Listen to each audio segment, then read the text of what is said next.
This is Jessicate, and today again we are learning unit number 3 of the subject organizational behavior, and we will be starting with the very first topic in itself, communication. So this chapter is this unit is divided in two parts. First one is communication and second one is motivation. So we will be learning and we will be starting from part A, that is communication in itself, and then we will be moving towards motivation.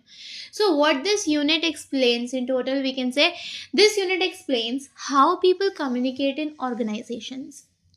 देखो, हम ना पूरा unit organisational behaviour पढ़ रहे हैं और धीरे धीरे ना हम समझते जा रहे हैं अलग अलग पार्ट्स को. जैसे हमने यूनिट नंबर 1 जो पढ़ा था वो था ओवरऑल ऑर्गेनाइजेशनल बिहेवियर के बारे में. फिर हमने पढ़ा था अब ऑर्गेनाइजेशनल बिहेवियर में जो पीपल वर्क करते हैं, ठीक है, उसमें भी हम पढ़ते हैं इंडिविजुअल लेवल पे और ग्रुप लेवल पे. तो हमने जो यूनिट नंबर 2 में पढ़ा था वो पढ़ा था इंडिविजुअल बिहेवियर, मतलब हर एक पर्सन का हम बिहेवियर समझ रहे थे वहाँ पे कि कौन से ऐसे फैक्टर्स हैं और बिहेवियर उनका कैसे कैसे बनता है. ये सब हमने यूनिट नंबर 2 में पढ़ा. अब यूनिट नंबर 3 में हम ये समझ रहे हैं कि ऑर्गेनाइजेशन जो है उसके अंदर कैसे तरीके से जो एम्प्लॉयज़ हैं या फिर पीपल है वो कम्युनिकेट करते हैं और why people work and what motivates them, कि लोग क्यों काम कर रहे हैं और उन्हें ऐसा काम, मतलब काम जो कर रहे हैं उस चीज़ के लिए उन्हें क्या मोटिवेट करता है. ठीक है, तो हम ये इस यूनिट में ओवरऑल समझेंगे. Both are very important for long answers and short notes. Okay, now let us go to the part A, that is communication. Meaning of communication. Communication means the process of sending and receiving information, ideas, thoughts or feelings between two or more people. दो या दो से ज़्यादा लोगों के बीच में जो हम इन्फॉर्मेशन या फिर कोई भी आइडिया हो सकता है, कोई थॉट या हमारी कोई भावनाएं जो हम सेंड करते हैं, भेजते हैं और रिसीव करते हैं सामने वाले पर्सन से, जो हमारे पास आती हैं ये इन्फॉर्मेशन आइडियाज़, इसी को हम कहते हैं communication. In an organization, managers give instructions, employees share feedback, teams coordinate work. Organization में क्या होता है, मैनेजर्स जो हैं वो इंस्ट्रक्शंस देते हैं, एम्प्लॉयज़ जो हैं वो फीडबैक शेयर करते हैं, उन्हें क्या लगा कैसे लगा एंड टीम जो है वो कोऑर्डिनेट करती है साथ में काम. बिना कम्युनिकेशन के कोई भी ऑर्गेनाइजेशन अच्छे से काम नहीं कर सकती, इसलिए ऑर्गेनाइजेशन में कम्युनिकेशन होना ही काफ़ी इम्पॉर्टेंट है. सेकेंड हम पढ़ते हैं अंडरस्टैंडिंग कम्युनिकेशन, या हम कह सकते हैं प्रोसेस ऑफ कम्युनिकेशन. कम्युनिकेशन जो बातचीत है उसका क्या प्रोसेस है.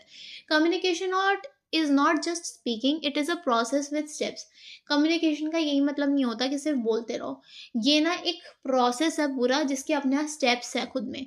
सबसे पहले तो हम समझते हैं सेंडर. सेंडर कौन है, वो इंसान जो अपना मैसेज सेंड कर रहा है.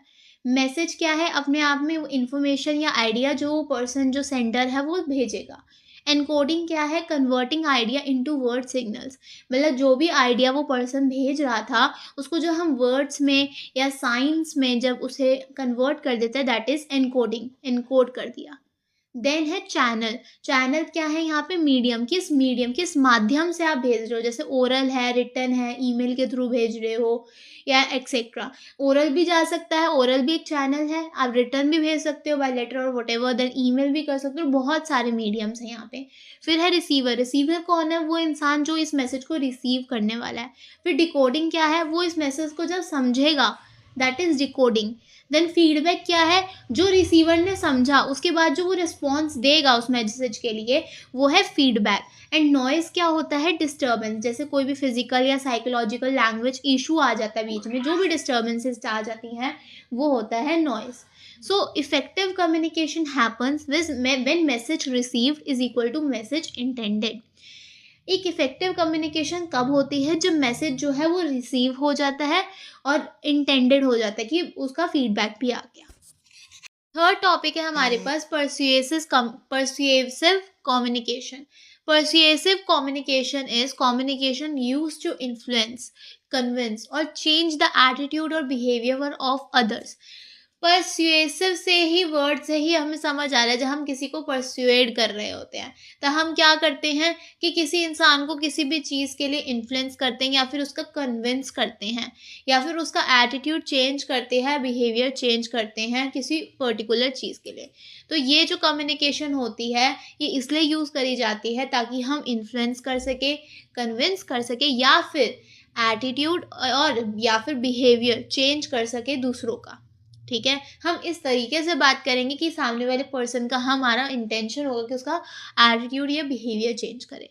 Examples, managers motivating employees. अब मैनेजर्स क्या कर रहे हैं, एम्प्लॉयज को मोटिवेट कर रहे हैं, तो किसी ना किसी तरीके से वो ऐसे बात कर रहे होंगे जिस तरीके से एम्प्लॉयज जो हैं वो मोटिवेट हो जाए। मार्केटिंग एंड एडवर्टाइजिंग, जब हम मार्केटिंग करते हैं तब भी हम ऐसी कम्युनिकेशन रखते हैं कि सामने वाला पर्सन कन्विंस हो जाए आपकी चीज़ को परचेज करने के लिए। जब हम एडवर्टाइजिंग करते हैं तब भी हमारा सेम वे रहता है। लीडर्स कन्विंसिंग टीम, जब लीडर्स अपनी टीम्स को कन्विंस कर रहे होते हैं किसी भी चीज़ के लिए, तब परsuasive कम्युनिकेशन का यूज़ होता है। की फीचर्स क्या होते हैं इसमें, लॉजिकल आर्ग्यूमेंट्स होती है, इमोशनल अपील रहता है, क्रेडिबिलिटी ऑफ स्पीकर, कैसा स्पीकर बोल रहा है उसकी क्रेडिबिलिटी भी डिपेंड करती है। यूज व्हेन अग्रीमेंट और motivation is required not just information, ये तब यूज किया जाता है जब अग्रीमेंट करवाना हो या फिर मोटिवेशन की रिक्वायरमेंट हो, सिर्फ इन्फॉर्मेशन के लिए नहीं होता ये। ठीक है, तो यहाँ पे हमारे को कोई अग्रीमेंट या कोई हमें किसी को मोटिवेट करना, तो हम इस कम्युनिकेशन का यूज़ कर सकते हैं। अब नेक्स्ट टॉपिक है communication styles. Communication styles means the way a person communicates with others, मतलब ऐसा तरीका जिससे एक इंसान जो है दूसरों से बात करता है। Different people have different styles, मतलब अलग अलग लोगों के अलग अलग स्टाइल्स होते हैं, जैसे aggressive, passive, assertive. Understanding styles helps in reducing conflict, improving team work. अगर हम इन स्टाइल्स को समझ लेते हैं तो इससे क्या होता है, कॉन्फ्लिक्ट जो है वो कम होता है और हम टीम वर्क को भी इम्प्रूव कर पाते हैं। एक्शन एनालिसिस, ट्रांजैक्शनल एनालिसिस क्या होता है? Transactional analysis is a technique to understand human behaviour and communication through different ego states.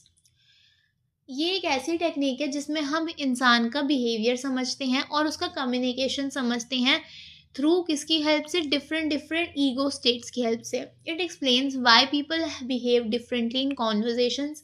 ये हमें ये समझाता है कि लोग जो है ना इतना डिफरेंट बिहेव क्यों करते हैं कॉन्वर्जेशंस में, कॉन्फ्लिक्ट क्यों होते हैं।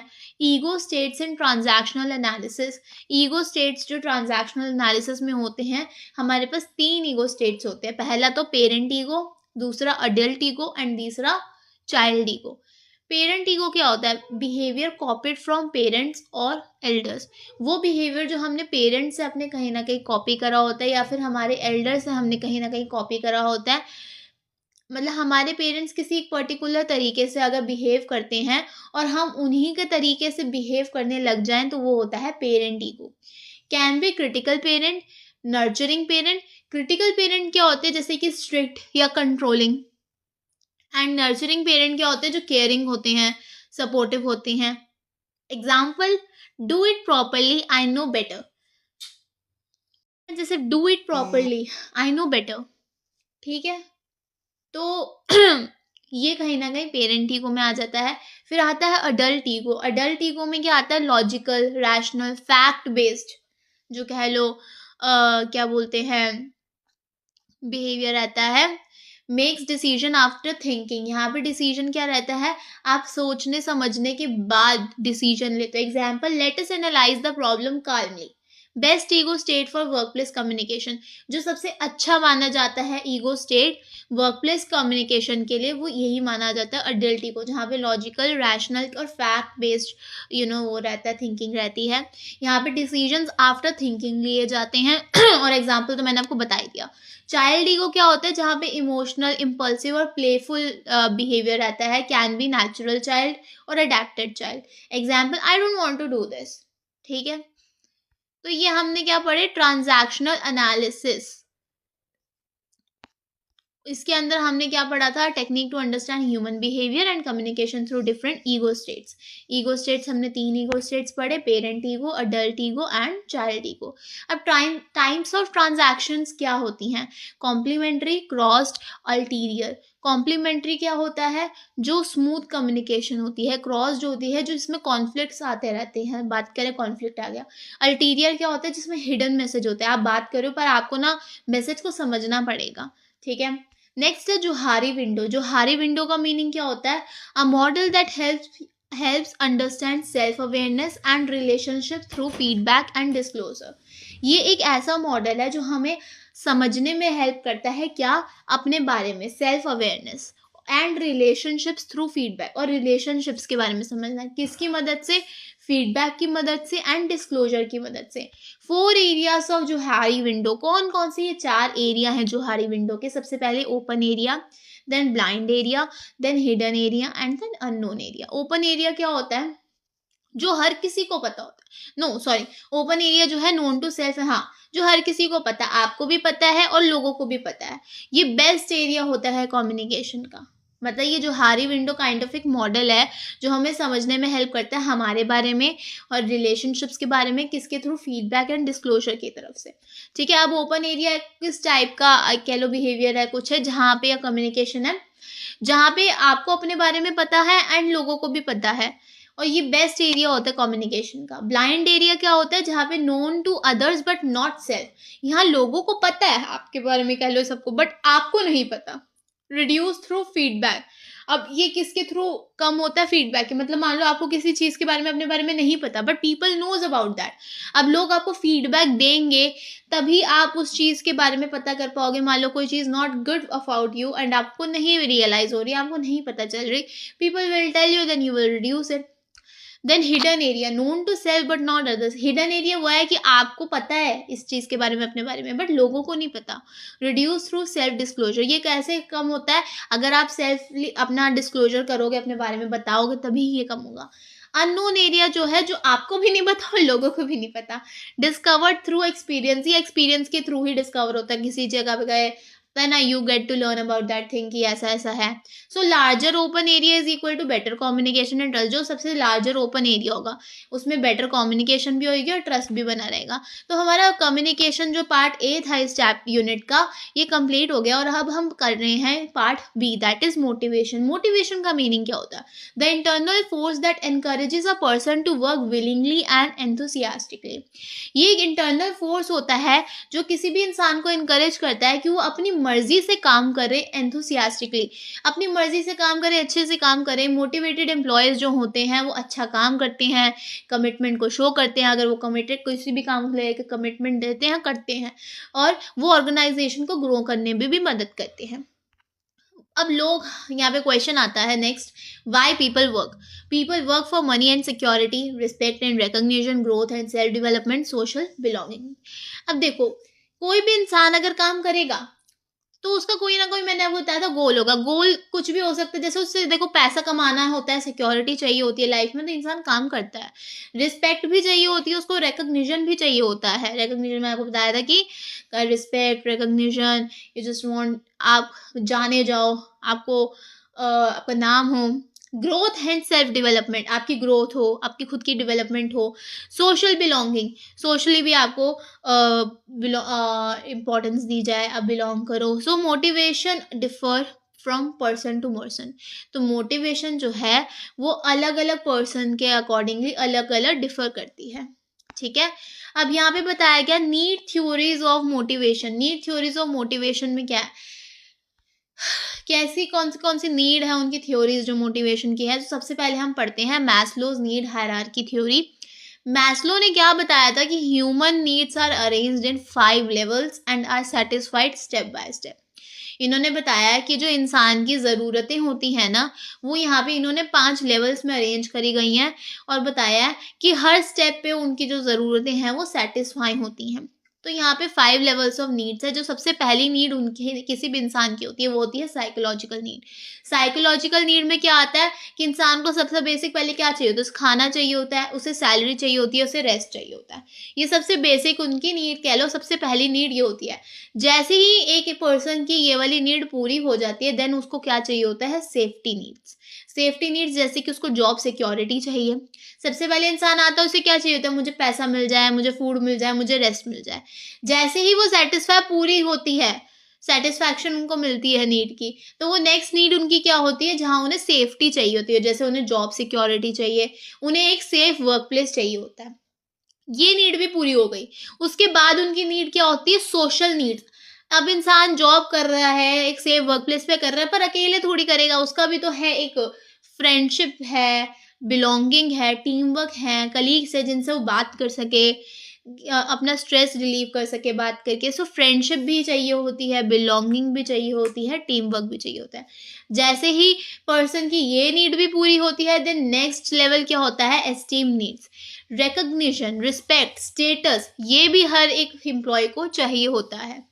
वर्क प्लेस पे जब हम लोगों को एक स्टेटस देते हैं, he is a manager, he is a team coordinator, तो ये सब जब चीज़ें हम प्रोवाइड करते हैं तो उससे क्या होता है, उनकी एस्टीम नीड्स पूरी होती हैं।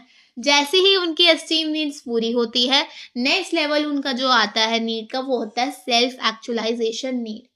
अब उनको अपनी पर्सनल ग्रोथ चाहिए, सब कुछ मिल गया लाइफ में, रिस्पेक्ट चाहिए थे मिल गए, फ्रेंड्स चाहिए थे मिल गए, सिक्योरिटी चाहिए थी मिल गई, सबसे बेसिक जो चाहिए था वो मिल गया। अब उनको चाहिए अपनी लाइफ में, जब वो पहुंच चुके होते हैं, देन दे वांट अपनी पर्सनल ग्रोथ, क्रिएटिविटी, फिर खुद पे ध्यान देना, अपने जो अपने लाइफ के गोल्स हैं वो पूरे करना, अपना जो उन्होंने एक लेवल सेट कर रखा है उसे compete करना। So higher needs become active only when lower needs are satisfied. Higher needs तभी एक्टिव होती हैं जब आपकी लोअर नीड्स सेटिस्फाई हो जाती हैं। नेक्स्ट है ERG theory, Alderfer. ERG theory simplify करती है मैस्लो की थ्योरी को। मैस्लो थ्योरी हमने 5 लेवल्स की पढ़ी, all that was not complicated too much, but यहाँ पे इन्होंने ERG ने इसको और सिंप्लीफाई कर दिया है, ठीक है।